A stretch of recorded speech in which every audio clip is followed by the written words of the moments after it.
All right. Greetings, everyone. Welcome to the LGBA 2020 2D Virtual Conference Workshop. I'm David Triplet Rosa from the Tampa Bay Pride Band. I'm on the LGBA board as member at large, as well as the professional networking committee. During the presentation, as you form questions, please put them in the Q&A box. We will answer as many questions as possible at the end of the video during the Q&A portion of the presentation. Today we have my dear friend, John Davis, who is also from the Tampa Bay Pride Band. His presentation is entitled, Building a Band, Meeting the Musical Challenges of Developing a Healthy Community Band. Thank you, John. Thank you for being here and creating this wonderful presentation.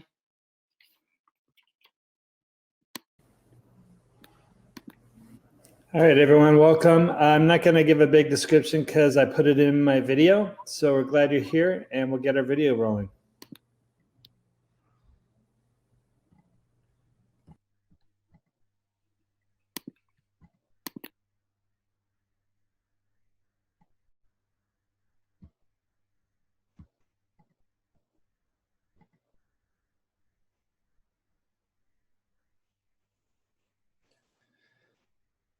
Good afternoon, everyone, and welcome to this presentation called Building a Band, Meeting the Musical Challenges of Building a Healthy Community Band. In this presentation, we'll be discussing some of the musical challenges that community bands face as they grow and develop. I'll present some strategies for planning, literature selection, and development of the skill set, as well as some how-tos on overcoming some sound and instrumentation roadblocks. And then at the end, we're going to cover 3 types of literature that LGBA bands typically perform, with a significant concert band piece, a pop show work, and some thoughts about marching band. My name's John Davis. My bio has been posted on the concert page, conference page. I'm the co-founder and associate conductor of the Tampa Pride Band. I've been teaching for 29 years. I'm currently at Riverview High School in Hillsborough County, Florida. And I have experience with a variety of school and community groups in the United States and Australia. Some of my greatest challenges for instrumentation and making the band sound good were presented to me when I was working in Australia, between the Melbourne Tramways Brass Band, the Granger Wind Symphony, the Monash Concert Band, and the Sacred Heart Girls College Orchestra. There were some real challenges to consider, and they've influenced some things that I've come across on going to present at this presentation. Our community bands in America are treasures to our members and our audiences, and none of that has been more evident except during this time with our pandemic closures. You know, some of our bands are well established, some of our conductors are experienced educators and musicians, some of our bands are new and developing, and some of our conductors are not trained as band directors. But you know, even for me, after 29 years of teaching, you know, when I go to a presentation or a clinic, even if I don't hear anything new, and all I hear is the same stuff I've been doing, it is kind of refreshing to know that I'm on the right track. And to be perfectly honest with you, I've never been to a clinic or a presentation and not taken something away from it. So I think there's maybe a little bit here for everyone. I think the first and most important thing to consider is taking stock in what you have and making plans for the future. You know, it's important to know who you have and what you have to work with. And that really helps shape all sorts of decisions, from what to play, to where to play, to how to play. And, you know, because it's a band, you know, considering your instrumentation and the skill set of your players is a really important part of the process that starts before you ever play music and helps determine whether or not you're going to be successful at sounding good. You know, I always tell my students, at school, the first and most important thing that we do as a band is we have to sound good. So from here, I think it's important before we get started to consider what your vision is as an artistic director. You need to know where you are now, but you need to have an eye towards the future. Where do you want to be in 5 years? And once you're able to answer that, it's easier to do some task analysis and determine what it takes to get to where you want to go. And, along the way, you have to, all the time along the way, you have to be reflecting on what you've done in rehearsal and what you've done with your planning for your concerts on a regular basis to determine if what you're doing is working and is it going to help you get to where you want to be, or were your goals too lofty and you need to reevaluate them so you're not setting yourself up for regular failure. Using who you have in your band to help determine what to play is an important consideration. At the Tampa Pride Band, we set what we call milestone pieces. Pieces that we wanted to shoot for, and we found some other milestone pieces along the way that helped us get to where we wanted to be. Our instrumentation and our skill limitations were temporary. We had big dreams and we knew where we wanted to be, and we knew that some steps along the way would help us get there. One of the things that really struck me about community bands, and then in every band in Australia, was the amount of time that we have. If we're music educators, we tend to have our kids every day. I have my students every day in class for 50 minutes, and then twice a week after school for 3 hours a pop. In Australia, we practiced once a week for maybe 2 hours. And it really brought home the importance of planning and building as many things into your rehearsal as you can. So using warm-ups, technique training, and the literature selection itself to build the band's skill set and fulfill your vision, it's so important. At Tampa Pride Band, we practice for 2 hours once a week, and we never skip warm-up. You cannot afford to skip the training part of your rehearsal. You have to plan for your rehearsals and plan to include the training that will help make all the rehearsal time on the pieces easier. If you're beginning your rehearsal with a warm-up that helps build the listening skills and the sonority of the band, then that's something that they can carry with them. It's, if you start every rehearsal with making sure you get the unity of sound, eventually that will start carrying through rehearsal, and it will be something you have to talk about less, and you'll get to move on to something else. We also plan for the first read of new works. We learned early on that if you just throw a piece in front of the band, it's not going to work.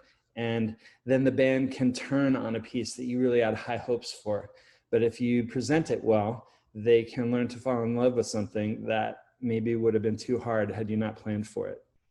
Here at the bottom of the screen here are some of the resources that we use with our band, and resources that I've used in Australia with some of my groups. Some of them are school kind of books, but they're really valuable. Tampa Pride Band, we use the tonal shifting, and we use the Habits of a Successful High School Musician, and we use Smart Music. In some of my other groups, I use The Treasury of Scales or Symphonic Band Techniques by Claude T. Smith, which is kind of old, but it's got a lot of good stuff in it. And I use 101 rhythmic rest patterns religiously with my students. So one of the most important things that I think it's really important to keep in mind is making alterations to solve musical issues. Don't let instrumentation issues keep you from playing what you want. With that said, though, you can't, with 12 players, you can't play, the Morton Gold Symphony for band. or you can't play prog with 22 players and 18 of them have a basic skill set. Within reason, don't let instrumentation issues prevent you from playing what you want. This making changes to music, when I was a young teacher, I thought that the music was untouchable. And my first year of teaching, I had someone come in and work with my band, and we were playing Ballet Sacra by David Holsinger, and there was some things not working, and of course there are some scoring issues in Holsinger that sometimes don't make it sound good. And he just told me, you know what, change this. And I was like, what do you mean change it? He's like, change it. No one's gonna know. And it's gonna sound good and they're gonna appreciate that it sounds good. I was like, are you kidding me? So we made the change. It sounded so much better and we got rave reviews at festival. And that was when I learned that, most of the time, if you're just making a change to make it sound good, people are gonna appreciate what you did to make it sound better. Now, this next thing of the Tekeli and Bocook structures to determine playability and alteration options, this is a really interesting way to look at music. And when I was in Australia and I had some severe limitations on what we could do, these kinds of structures became really valuable to me. So if you look at the picture on the left, the Tekeli model, and then the Bocook model, they are really similar. And they've divided instrumentation groups up in terms of, in most music, Frank and Jay feel like these instruments fall into these categories, where group one is typically a melody or an upper voice counter melody kind of instrument. And group two is typically a melody part. And group three is typically a harmony part. Or an alto counterline. And group four is, a tenor voice, typically harmonic accompaniment. Group five is typically the bass voice, and percussion is considered a separate voice, which is a little unfortunate because I think sometimes, percussion in itself is a complete choir of voices that can be considered part of the overall sonority of the band. It's not necessarily always just keeping a beat, So if you analyze your pieces with flex band structures in mind, it can really help you decide whether a piece is playable for the instrumentation and skill set challenges that you're facing. Like, for example, the Granger Wind Symphony in Australia, for a period there, we didn't have tubas or baritones. And I was like, it's not a band if you don't have tubas, but tubas were really hard to come by in Australia, and sometimes so were baritones. And our plan was to do a Latin American concert. It was the first concert I had programmed, and they told me to not consider instrumentation issues because they said they didn't have any. So we're doing the Alfred Reed El Camino Real, which really has some euphonium features in it, besides the fact that there was no bass. So we brought in 4 string basses and an electronic keyboard, and we gave the euphonium solos to a trombone player. But in this consideration here, had I known that there were limitations in terms of instrumentation, I may have made different choices, or I would have been able to, I used this kind of structure to quickly make some decisions about how I could change some things in the part and still allow the band to play it. We did end up, I of course was insistent, we did end up paying a tuba player and a euphonium player to sit in with us on the concert, but that's a whole other thing to get into that, is for another time. Both of these structures are loosely similar to SSATB structure in vocal music, and that's a really good way to help determine what's happening with your group. So here, I included a structural analysis of a small segment of the first suite in E flat, movement 3 by Gustav Holst. You set a tone for the kind of group you want to have with what you play. And at the very first rehearsal of the Tampa Bay Pride Band, we played the Holst first suite in E flat. We skipped the second movement because we only had 10 players. But interestingly, if you have the right combination of players, the first suite in E flat can be played by as few as 12 to 16 players. And there's no better way to realize how that's even remotely possible than through structural analysis. So if you look here at the picture on the left, I used pink, solid pink, to represent people who play the main theme. And then I used solid blue to highlight people who are playing the secondary theme, which is performed in two different octaves of largely brass players with support by Barry Sachs. I use solid green to show the bass part. And these horizontal pink stripes are to represent treble voices that fall in between playing the melody and playing a harmonic accompaniment. Now, the actual most basic harmonic accompaniment in this movement is played by the alto and the tenor sax and the French horns, who use melodic rhythm, but really just play harmony parts to fill it out. You can actually kind of do without these. It sounds a little thin, but when you break this down like this, it's a really easy way to see that you can play significant literature with less people.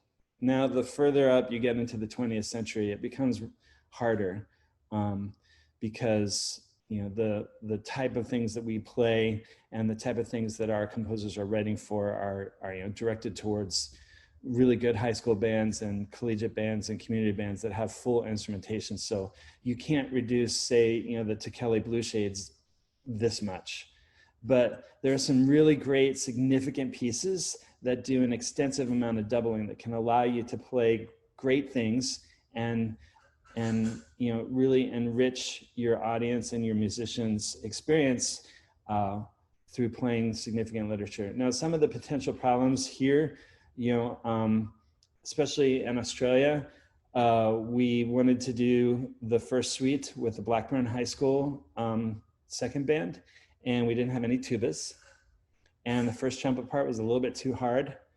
And we didn't necessarily have the skill set. Not all the flutes had the skill set for the part. So we brought in an electric keyboard and some string basses from the orchestra. The first trumpet part, we had to leave some parts out where they didn't have the strength to do it, but we had enough people playing the other melody parts that we didn't necessarily miss it. Here at letter D, one of the things we did do was we added xylophone to the melodic part to help cover for the fact that the trumpets were running out of gas at this point. And interestingly, nobody noticed that we added xylophone, and at festival, we got great marks for really bringing out all the different lines, which I thought was a little funny.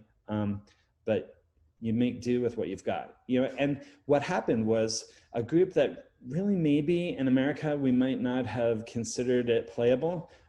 We were able to get a group to play the first suite in E flat, the third movement and the first movement, and give them a group an opportunity to fall in love with a really significant piece of music.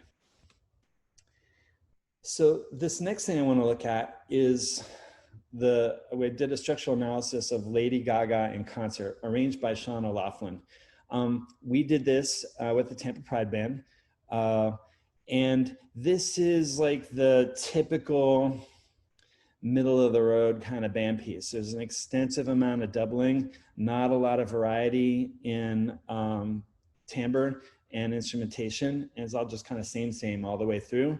But it with the extra doubling that's happening here, it can make a full band sound really full, and it can make a small band sound fuller than maybe it would be. So I use the same format to highlight things to show you how extensive the doubling is. So solid pink here shows the melodic line, which begins at rehearsal 14 with the horns and the alto saxes. And then we add the trumpet and the clarinet and the flute and the oboe if you have one. So, you know, at this point, with the band, we have about 55% of the band is playing the melody. Then here, I showed that the trombones, sometimes the French horn, and the tenor sax are playing harmonic accompaniment. And then the bass line is being covered by tuba, bari sax, and bass clarinet. The way this is voiced here is that with the bass note being played by the bass instruments, you can actually have a tenor sax and a bassoon.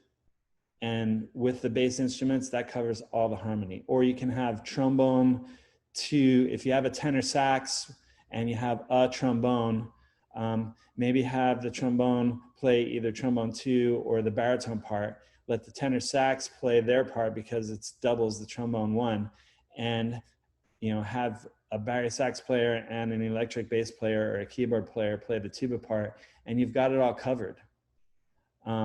So, you know, even if you're dealing with, you know, 10 to 12 players, a variety of skills, you can pull this piece off and have it sound full and rich just by looking at the harmonic structure and how it's scored to make sure that all the parts are being covered.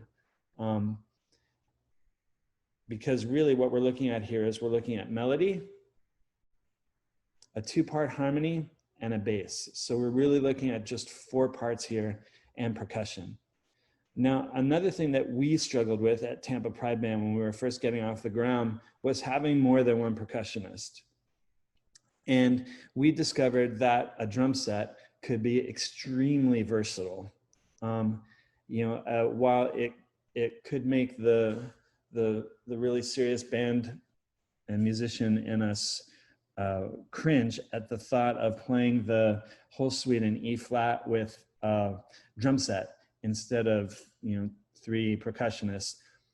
Make do with what you've got, you know. And in this case, although we had extra players, we were setting up for a really intensive piece that came after this one with a lot of parts. So we pulled everyone off of this piece except for the drum set player to be working on getting the next piece ready while we were doing this one. So we just did this one with just drum set. All right.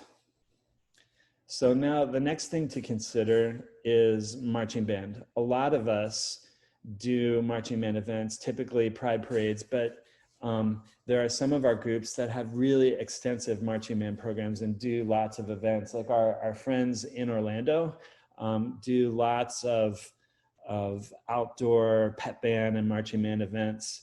And so I know that there's a wide variety of opportunities for us to perform in this setting.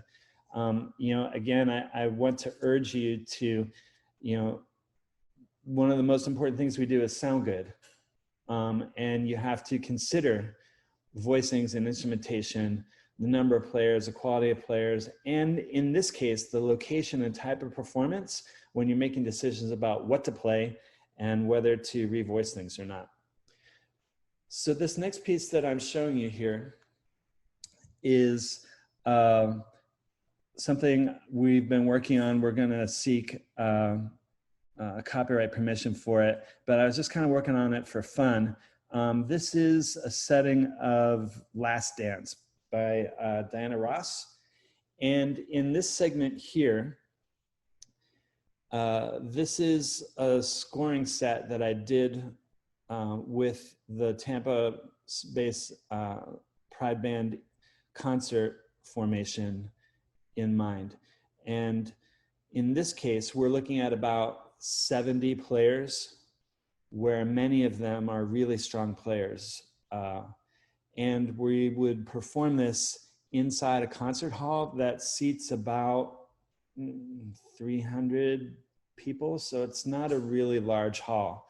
So 70 really strong players with a drum line is gonna be really, really strong inside. So with that in mind, I created this with, a bass line for the tubas, bari sax, and bass clarinet. I doubled it with the baritone and the tenor sax for extra power. We have a lot of good trombones, so I created, in this segment, it's really just rhythmic harmonic accompaniment in the trombones in 3 parts. And then the melody part in this part of the phrase is in unison in the flute and clarinets and the trumpets. And then it divides into 3 parts from here to the end. And you can see that I'm writing a pretty high trumpet part because we've got some really strong trumpet players, and we can do some really cool things harmonically there that are doubled in the flute and clarinet. And then we've got a really cool, interesting counterline with the alto sax and the mellophone. And this will be really strong and really powerful inside. And if I wanted to do this with a marching band, I would want to consider where I was performing at. Like, for example, my high school band that I direct is large. So we could do these kinds of voicings, and there will be, 4, 5 people or more on a part. And so this will have strength and power with, 130-piece marching band. But with maybe a 40-piece marching band, it's not going to have as much strength and power to it. So what I would do if I was going to redo it for a smaller band to perform outdoors, I would change it this way. So if you look here, what I've done is the score looks smaller because I've eliminated a bunch of parts. There's a flute part. The clarinets are written in octaves. Trumpets are written in unison and octaves. And this, and here, this second trumpet part, I don't know what the rest of your bands are like, but when we get people together, we don't always have all of our trumpet players can play up here, above the staff. So we need to keep things in the staff in that strong middle section for our less experienced players. I kept the counter line. And then here I thinned out the bass and accompaniment parts. So we have a bass line in the tuba that's doubled in baritone and tenor sax. And I reduced the harmonic accompaniment in the trombone section to 2 parts. Another way that I altered this is you can skip the lower clarinet part. You can skip trumpet 2. You can skip one of these trombone parts. You can leave the baritone part out. You can leave the tenor sax part out as long as you have a tuba or a bass instrument. Because what's happening here is there's really just 3 parts. There's melody, harmony, and bass. Even the middle alto line is not important because it doesn't have the melody in it. So, this instrumentation played by a 30-piece band of the right collection could still have 4-ish, 3 to 4-ish people on a part. And that would be really strong. A band is going to sound thin outside with less than 3 people on a part. All right. So this is what it sounds like.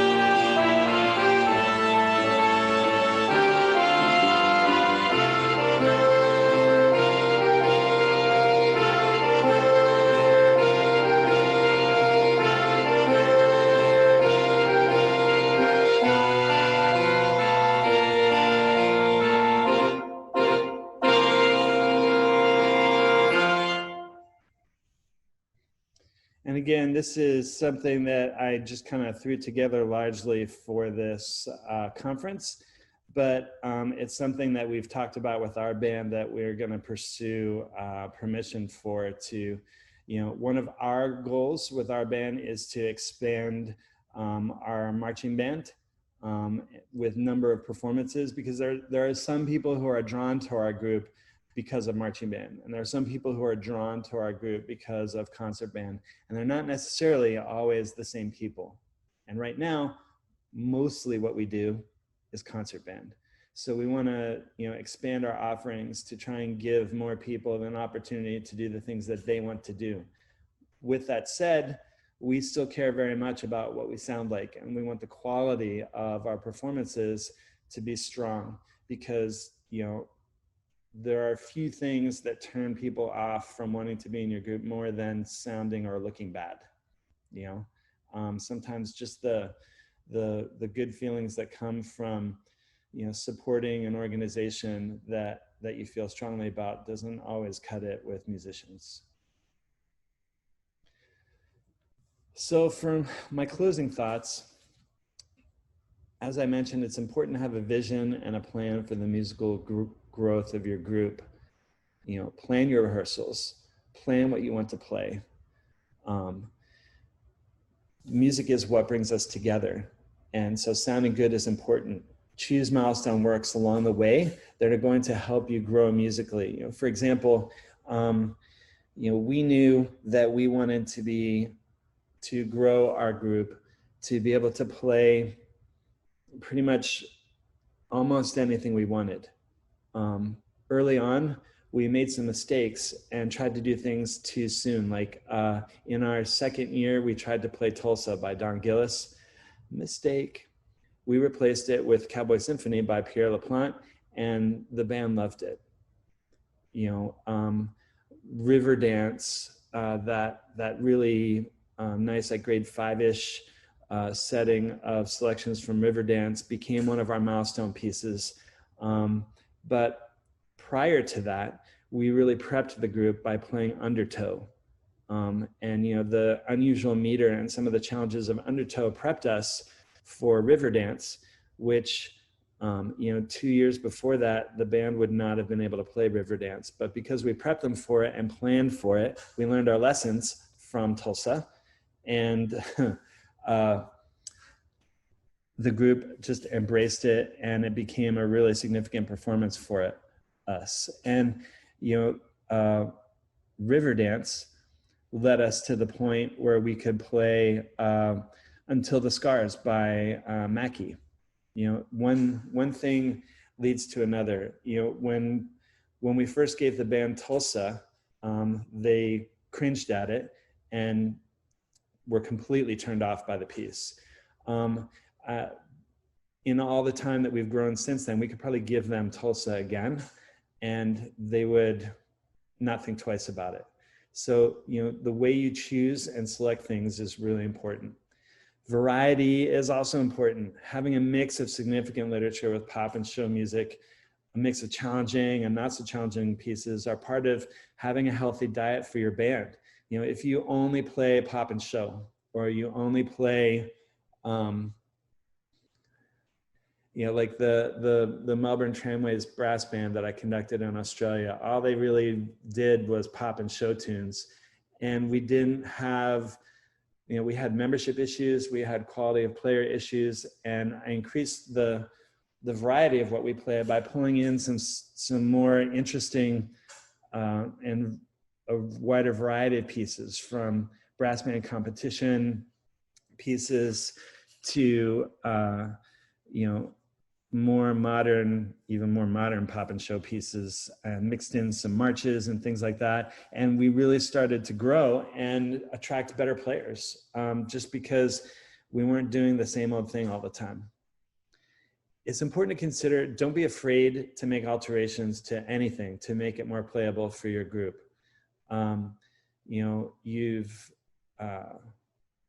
Certainly there are limitations with that legally within copyright law. You want to make sure you don't violate that. But things like, if if a piece you want to play has an oboe solo in it and you don't have an oboe soloist, within reason, there are other choices that you can make and still be able to play that piece. Sometimes you can't play a piece because it ruins the integrity of it if you don't have the right solos. But most of the time, just give it to another instrument and it can still work. A healthy band with a vision and a plan can grow and cement its place as an important cultural organization in your community. Our support of and our engagement in our community is what separates us from the other community bands. Here in Tampa, there are several community bands, some of which are highly skilled. One is semi-professional to professional, but we are the only ones that are actively engaging in our community and doing things and giving back. And that's what makes us special. And it's what combined with our efforts to make sure we sound good and provide our members and our audiences with a variety of literature and musical experiences has really helped us grow. We're in our 6th season, and we began with 10 members on a sticky, hot dance floor of a gay bar in Ybor City. And now we have a regular rehearsal space at the Hillsborough Community College. The University of South Florida is anxious to have us on their campus. And we regularly are putting concert bands together of 55 to 70 some players. And all that has happened in such a short time, and it all begins with having a vision and a plan. And when you can really articulate that to the people around you, it's going to bring people in who want to work with you and help you meet your goals. If you'd like to get any of the material that I've presented here today, you can reach out to me through the Tampa Pride Band page. I'll be happy to send anything that we have to you. So thanks so much for your time today. We're gonna end this and move into a question and answer period. And that'll be live and in person. So I look forward to chatting with you all. Thank you.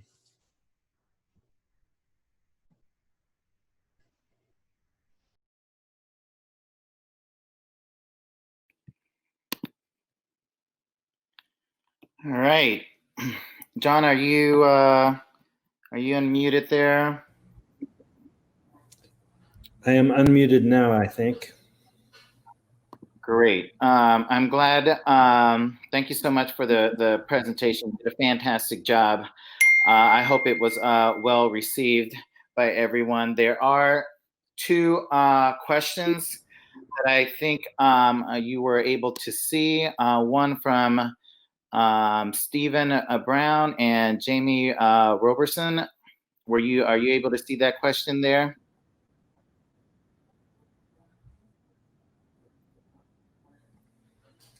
Yes. Oh, okay. I took thankfully Stephen gave us a lot of headway on that. So I was taking some notes on my thoughts about Stephen's question during the presentation so I could be a little bit more organized. Shall I answer Stephen's? Yes, please.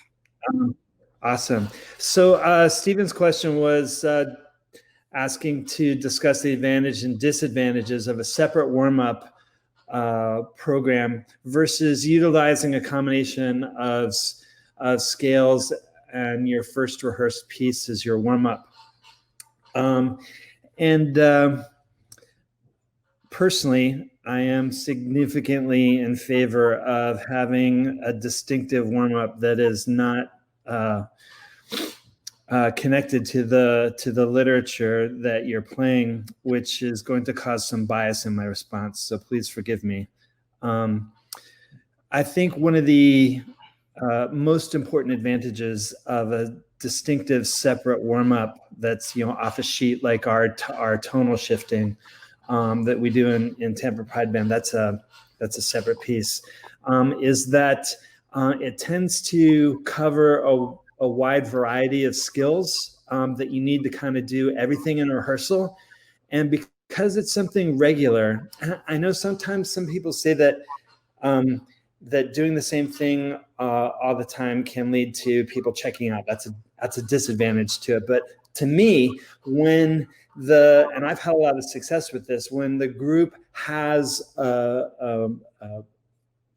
a warm-up that is distinctive and its own thing in the rehearsal, it tends to get memorized. And to me, that's a good thing, because what I want out of a warm-up is to promote the ear training skills and the listening skills that are necessary to save time in the rest of rehearsal.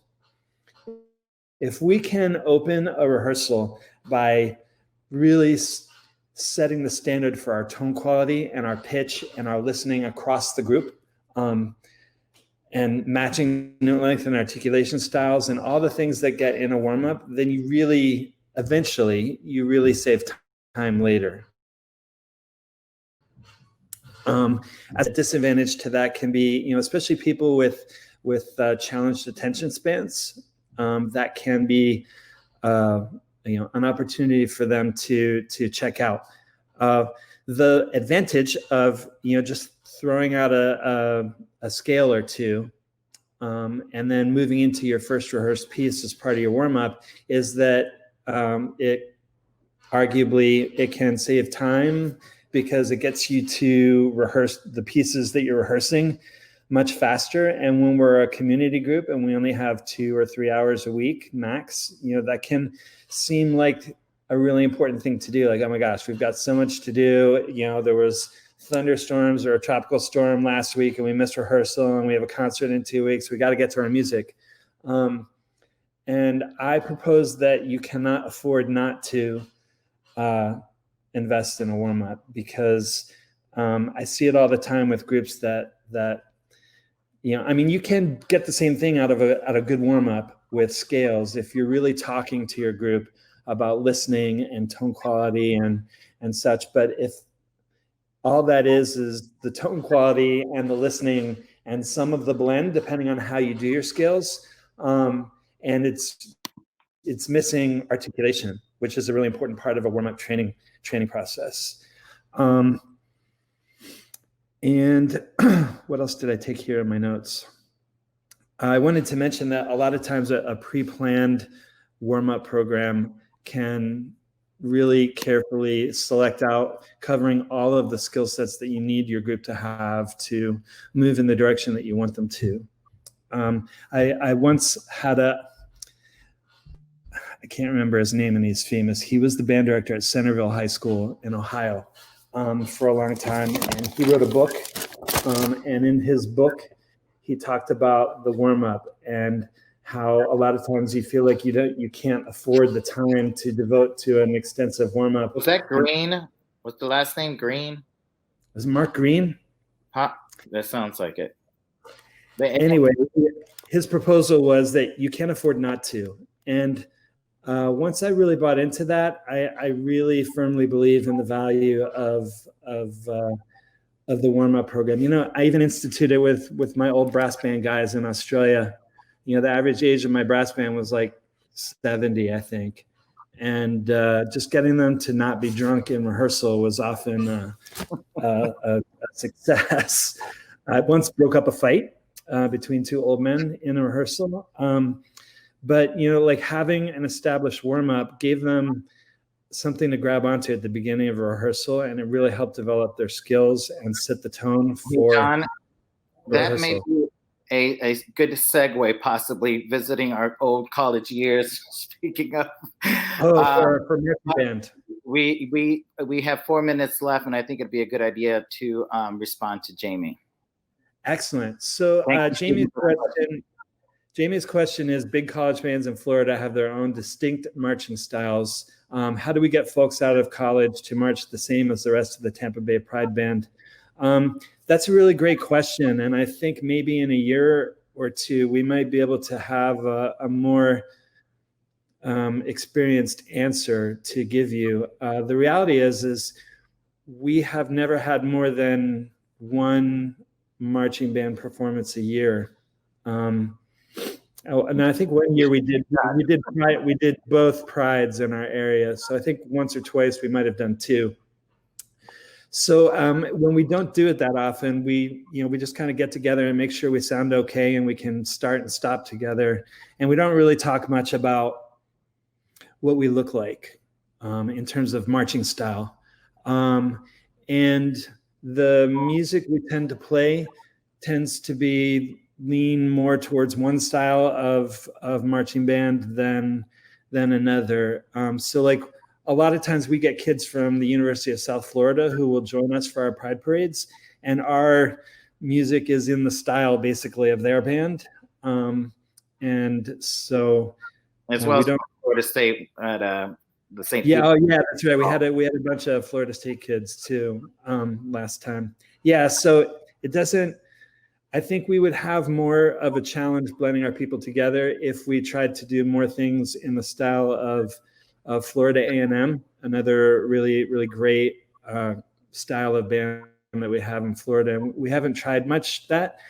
As I mentioned in my presentation, we are planning on working on actively developing our marching band and the performance opportunities that they have, so we can do more and be more visible. Well, we have a minute or so left. I wanted again to thank you, John, for creating this presentation. Marty is our technical host, and I'd like to thank him for being on standby for any technical issues, and as well as the rest of the LGBA conference committee for putting on such a wonderful day. Again, thank you all for being here. And I hope the rest of you will continue to watch and participate in the TUDI virtual conference the rest of today and attend the meeting tomorrow. Thank you all. I hope you enjoy the rest of it. Be safe out there. Take care.